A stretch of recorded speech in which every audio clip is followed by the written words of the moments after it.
В один чудесный теплый летний день, когда яркое солнце играло на небе, а воздушные облака казались пушистыми, как сахарная вата, двое маленьких мальчиков шагали по узкой лесной дороге. Они крепко держались за руки, как будто и не хотели расставаться, в случае, если один из них вдруг исчезнет в бескрайних зеленых просторах. Их наивные сердца были полны невинного беспокойства, ведь они были потеряны в лесу, который казался огромным и неведомым. Этот лес был для них как будто другой мир, полный загадок и удивительных явлений. Их отец, человек, в прошлом добрый и заботливый, все чаще стал проявлять холодность и дистанцию. Дети не понимали, почему так происходит. Утром он посадил их в свою черную машину, и они с надеждой во взгляде полагали, что отправляются на очередную увлекательную семейную прогулку. Но вместо того, чтобы направиться к привычным местам, парку или зоопарку, отец повел их далеко за пределы города. Дорога, тонкая и извивающаяся, постепенно поглощалась густым зеленым лесом, который, казалось, манил их в свои глубины. Как только они остановились на обочине, отец, не глядя на них, произнес коротко: «Подождите здесь, я скоро вернусь». Эти слова прозвучали как команда, от которой у мальчиков перехватило дыхание. Он вновь сел за руль, не оглядываясь, оставив своих сыновей одних, и его фигура вскоре исчезла за поворотом, как будто растворилась в воздухе.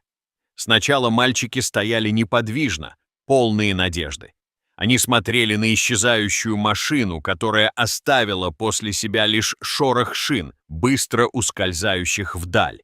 Их сердца бились в унисон с надеждой, что отец вернется, станет рядом и объяснит, что все в порядке. Но постепенно время теряло свое значение. Прошли минуты, затем часы, солнце клонялось к закату, а длинные тени деревьев заползали по земле, создавая пугающий и неприветливый теневой мир. С каждой минутой непередаваемое чувство тревоги становилось все более ощутимым. Они звали его, кричали его имя, их голоса эхом разбивались о старые деревья, возвращаясь к ним как насмешка судьбы. Страх, как холодный ветер, проникал в их души, обвивая их, как старая потертая кофта. Лес вокруг становился все более глухим и словно зловещим, навевающим чувство одиночества и безысходности. Темные силуэты деревьев сливались в один сплошной массив, заполняя пространство вокруг, как стена, не дающая прохода. Холод пронизывал легкие, несмотря на легкие футболки, и маленькие ножки начинали дрожать от усталости. Они не знали, что делать и куда идти.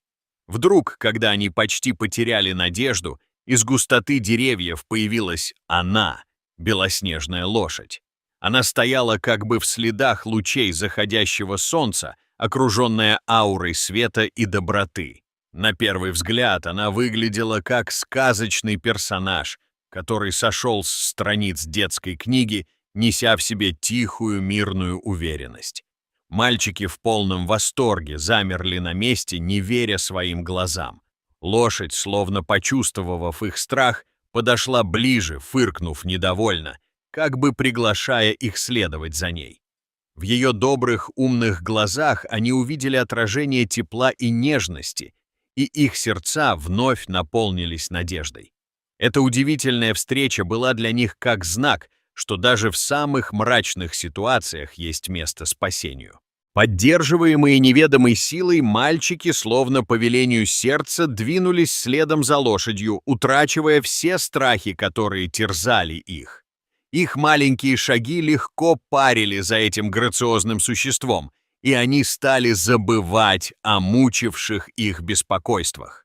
Лошадь шла аккуратно через лес, обходя коряги, ямы и острые ветки, как будто знала каждый безопасный путь, который вел к свету и надежде.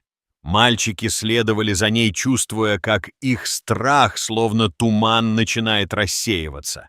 Они вдыхали свежий, взбадривающий запах мокрой травы, а под ногами раздавались тихие шаги, словно лес серенадировал их своей мелодией спокойствия. Каждый шаг ближе к цели ощущался как шаг навстречу свободе и новым возможностям, которые они, возможно, когда-нибудь получат. Чем дальше они шли, тем больше чувствовали себя уверенно, все еще не осознавая, как важна для них была эта белая лошадь. Она шла не спеша, с дружелюбным видом, словно приглашая их в этот новый, яркий мир. И вот, после долгого пути, который казался вечностью, лес начал редеть. Перед ними открылась большая широкая поляна, залитая последними лучами заходящего солнца, где жизнь бурлила и кипела. На поляне собралось множество людей, волонтеров, разыскивающих пропавших детей. Они держали в руках фонарики, громкоговорители, а их лица были полны волнения и надежды. Словно по магии, когда волонтеры увидели мальчиков, они бросились к ним, как будто нашли потерянные сокровища. Слезы радости и облегчения капали с многих лиц. Кто-то плакал, обнимая их, а кто-то звонко смеялся, осеняя воздух счастливыми криками. Телефонные звонки в полицию, спешащие сообщить, что дети найдены, звучали как колокольный перезвон. Тем временем белая лошадь остановилась на краю поляны, словно зная, что ее работа закончена. Она фыркнула в последний раз, вскинув свою гордую голову, и исчезла в тени деревьев, оставив мальчиков и всех окружающих в состоянии удивления и благодарности. Вскоре стало известно, что эта белая лошадь принадлежала доброму фермеру из соседней деревни, который часто отпускал ее гулять по лесу. Она прекрасно знала все тропинки и секретные дороги, проложенные временем. Но никто не мог объяснить, почему именно в тот момент, когда мальчики так отчаянно нуждались в помощи, она выбрала именно их. Отец мальчиков был найден, и его действия были осуждены обществом. Ему предъявили обвинение в жестоком обращении и оставлении детей в опасности, но это был лишь след, который не мог затмить жажду спасения, которую испытывали дети. Мальчики больше никогда не вернулись к своему отцу. Их приютила чудесная семья, мечтавшая о детях, люди, готовые дать им тепло, заботу и любовь, которые они так долго искали. В этом новом доме они чувствовали себя как никогда раньше, в безопасности, окруженными заботой и вниманием. Каждый вечер они вместе собирались на кухне, делая домашние задания, смеялись и обсуждали свои маленькие мечты. С этого момента белая лошадь стала неотъемлемой частью их жизни, живая мечта, олицетворяющая надежду и веру в лучшее. Мальчики часто навещали ее, приносили сочные яблоки, гладили ее шелковистую гриву и шептали ей теплые слова благодарности. Эти слова вырывались из их сердец, как мелодия, наполняющая пространство вокруг удивительным светом.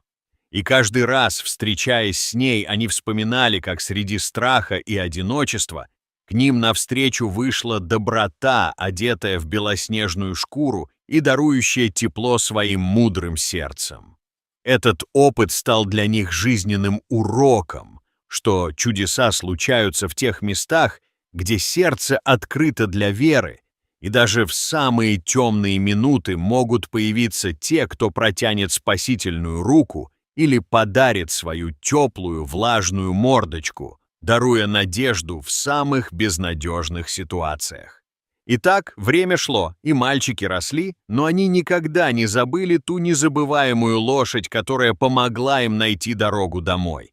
Своего защитника, своего ангела, сохранившего искру веры в мир, полный загадок и чудес.